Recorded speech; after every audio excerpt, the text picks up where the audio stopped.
नमस्कार दोस्तों, मैं आपका होस्ट और दोस्त धनुलाल साहू। दोस्तों, मैं आपको आज पश्चिम बंगाल से जुड़ी हुई रोचक ज़बरदस्त जानकारी देने जा रहा हूं। दोस्तों, आप लोगों को याद होगा दोस्तों कि 8 से 20 साल पहले रतन टाटा की कंपनी, महान उद्योगपति देशभक्त रतन टाटा जी की कंपनी, टाटा इंडस्ट्रीज ने पश्चिम बंगाल के कलकत्ता से लगे हुए, राजधानी से लगे हुए जिले हुगली में के सिंगूर में एक प्लांट लगाना चाह रहे थे दोस्तों। वहाँ प्लांट लग भी गया था दोस्तों। 2006 में उन्होंने घोषणा किया था दोस्तों, टाटा कंपनी, रतन टाटा जी ने, कि गरीब आदमी जो स्कूटर में चलता है, बाइक में चलता है, जिनका परिवार 4 से 6 लोगों का है, उनके लिए, 4 लोगों के लिए कम से कम एक ऐसा कार बनाया जाए जो सस्ता भी हो, किफ़ायती हो और 4 लोग कहीं घूम के आ सकें। इसीलिए रतन टाटा जी ने लखटिया कार जो सिर्फ लाख रुपए का है, नैनो, बनाने की घोषणा की थी दोस्तों। उसके लिए उस समय के मुख्यमंत्री बुद्धदेव भट्टाचार्य जी ने रतन टाटा जी को ऑफर किया था दोस्तों कि हमारे पश्चिम बंगाल में आप उद्योग लगाइए और पूरे देश में टाटा कंपनी की नैनो की सप्लाई कीजिए। इससे पश्चिम बंगाल की तरक्की होगा, सरकार को टैक्स आएगा और आम जनता को रोजगार भी मिलेगा। इसीलिए रतन टाटा जी ने हामी भर दी दोस्तों। और 2006 से 2008 2 साल में रतन टाटा जी की नैनो कंपनी वहाँ लग भी गई दोस्तों। और उसके पश्चात जैसे ही 2008 में प्रोडक्शन शुरू होने वाला था दोस्तों, कंपनी तो लग चुका था दोस्तों, प्रोडक्शन शुरू होने वाला था दोस्तों, तभी एक राक्षसी का वहाँ अवतरण होता है दोस्तों। आप समझ गए होंगे मैं किसका बात कर रहा हूँ। ममता बनर्जी जी ने रतन टाटा जी की कंपनी का इतना विरोध किया दोस्तों, क्योंकि वो जनता का भला नहीं चाहती थी दोस्तों, अपना भला चाहते थे। उसको सरकार चाहिए था, सत्ता चाहिए था। वो इतना विरोध की दोस्तों कि उसके कारण रतन टाटा जी को 2008 में टाटा कंपनी को हटाकर गुजरात के साणंद में जाना पड़ा। वहाँ से 2009 में टाटा नैनो की पहला कार वहाँ से निकली दोस्तों। बात है दोस्तों, पश्चिम बंगाल में पहली सरकार जो बनी थी दोस्तों, वो कांग्रेस की थी दोस्तों, जो 1977 तक चली दोस्तों। 1977 में परिवर्तन की लहर दिखी दोस्तों, जैसे 2026 में भी दिखी दोस्तों, वैसा ही। और सरकार आया वामपंथियों का, कम्युनिस्ट पार्टी ऑफ इंडिया का। उसके मुख्यमंत्री बने दोस्तों ज्योति बसु जी। ज्योति बसु 1977 तक 2004 से 6 तक 4-6 तक राज किए दोस्तों। उसके बाद उनका उम्र ज़्यादा हो गया दोस्तों, तो उन्होंने अपना कमान अपने प्रिय नेता जो बुद्धदेव भट्टाचार्य जी को दिया दोस्तों। तो बुद्धदेव भट्टाचार्य जब आए दोस्तों, मुख्यमंत्री बने पश्चिम बंगाल के, तो उन्होंने देखा कि देश के बाकी राज्य, गुजरात, महाराष्ट्र, छत्तीसगढ़, उत्तराखंड,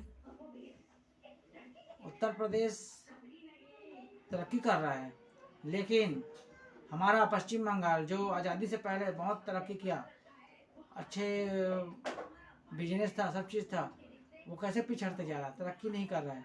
उसको देखते हुए उनके मन में आया दोस्तों कि क्यों ना यहाँ उद्योग लगाया जाए, उससे रोजगार भी मिलेगा आम पब्लिक को, जनता को, और सरकार के पास भी टैक्स आएगा और राज्य की तरक्की होगा। तो उन्होंने दोस्तों उसी समय रतन टाटा जी ने घोषणा किया था दोस्तों कि देश में सबसे सस्ता, सबसे कम, मात्र 1 लाख रुपए में नैनो कार दिया जाएगा, लखटिया कार। तो बुद्धदेव भट्टाचार्य जी को पता चला कि रतन टाटा जी उद्योग लगाना चाहते हैं, सस्ता कार देना चाहते हैं, तो उन्होंने 1000 एकड़ जमीन सिंगूर में, हुगली जिले के सिंगूर में देने का प्रस्ताव दिया और अधिग्रहण चल ही रहा था दोस्तों। अधिग्रहण मात्र 400 एकड़ जमीन का हुआ था दोस्तों। उसके बाद ममता बनर्जी जी का विरोध चालू हो गया दोस्तों। वो कर्मचारियों को फैक्ट्री में पहुंचने ही नहीं देती थी दोस्तों। कोई पहुंच जाता था तो मारपीट करती थी दोस्तों। उसके कार्यकर्ता लोग गुंडागर्दी करते थे दोस्तों। इससे परेशान होकर रतन टाटा जी ने कोलकाता के पास सिंगूर को छोड़ दिए दोस्तों। उसके बाद 5 राज्यों ने ऑफर दिया था दोस्तों रतन टाटा जी को टाटा कंपनी लगाने के लिए और सब सुविधा देने का, जिसमें हमारा एक छत्तीसगढ़ भी था दोस्तों। उस समय डॉक्टर रमन सिंह जी की सरकार थी दोस्तों छत्तीसगढ़ में, और गुजरात में नरेंद्र मोदी जी की सरकार थी दोस्तों। नरेंद्र मोदी जी गुजरात, छत्तीसगढ़ के डॉक्टर रमन सिंह जी, और हरियाणा में उस समय थे मनोहर लाल खट्टर जी। उन्होंने ऑफर दिया था कि हरियाणा में लगाइए। छत्तीसगढ़ के डॉक्टर रमन सिंह जी ने मुख्यमंत्री थे, उन्होंने ऑफर दिया छत्तीसगढ़ में उद्योग लगाइए करके। लेकिन उनको सबसे ज़्यादा सुविधा गुजरात में मिला, टैक्स में छूट भी मिला, तो वहाँ चले गए दोस्तों और वर्कर इंटर्नशिप भी दिया दोस्तों। तो वहाँ से पहला नैनो कार निकला दोस्तों 2009 में।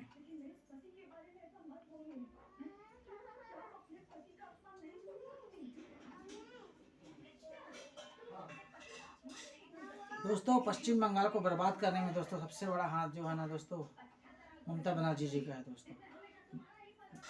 देखिए 2008 से जो टाटा कंपनी निकली, उसके बाद से 2026 तक 6000 से ज़्यादा कंपनियां वहां से बंगाल छोड़ के निकल चुकी हैं दोस्तों। इसका परिणाम ये हुआ दोस्तों कि वहाँ भूखमरी आ गई दोस्तों, बंगाली आ गई दोस्तों। सरकार के पास पैसा नहीं है दोस्तों। आज के डेट में लोगों को, बंगाली लोगों को आस पड़ोस के राज्यों में जाना पड़ता है दोस्तों। जैसे बिहारी लोग बिहार के बिहारी लोग जाते हैं, वैसे ही हमारे छत्तीसगढ़ में ऐसा नहीं है दोस्तों। छत्तीसगढ़ के छत्तीसगढ़िया लोग सिर्फ आपका वो नागपुर हो गया, कानपुर हो गया, बस यहीं जाते हैं दोस्तों क्योंकि पास पड़ता है, बाकी कहीं नहीं जाते दोस्तों। लोग छत्तीसगढ़ में कमाने खाने आते हैं दोस्तों। तो ऐसा पॉलिसी होना चाहिए दोस्तों जिससे उद्योग लगेगा तो लोगों को रोजगार मिलेगा, लोगों के हाथ में पैसा आएगा तो व्यापार बढ़ेगा, देश की अर्थव्यवस्था और राज्य की अर्थव्यवस्था ग्रोथ करेगी, बढ़ेगी, जीडीपी बढ़ेगा। तो दोस्तों भाजपा अभी 2026 में चुनाव लड़ी दोस्तों। तो भाजपा ने घोषणा किया था दोस्तों कि हम लेबर इनिशिएटिव देंगे उद्योग लगाने वाले उद्योगपतियों को, कंपनियों को और कर्मचारियों को। तो तापस राय जो कैबिनेट मंत्री हैं राज्य के पश्चिम बंगाल के शुभेंदु अधिकारी सरकार में, उन्होंने घोषणा किया है कि सबसे पहला फैक्ट्री जो गुजरात से पश्चिम बंगाल से 20 साल पहले चले गया सिंगूर छोड़ के, उस टाटा को लाकर शुरुआत करेंगे दोस्तों। तो ये 20 साल बाद रतन टाटा जी की कंपनी, रतन टाटा जी की कंपनी टाटा इंडस्ट्रीज़ की सिंगूर में वापसी हो रही है दोस्तों, पश्चिम बंगाल वापसी हो रही है दोस्तों। यही जानकारी देना था दोस्तों। इससे पश्चिम बंगाल का ग्रोथ होगा, तरक्की होगा दोस्तों। यही जानकारी देना था दोस्तों। जय हिंद, जय भारत, जय छत्तीसगढ़, जय पश्चिम बंगाल।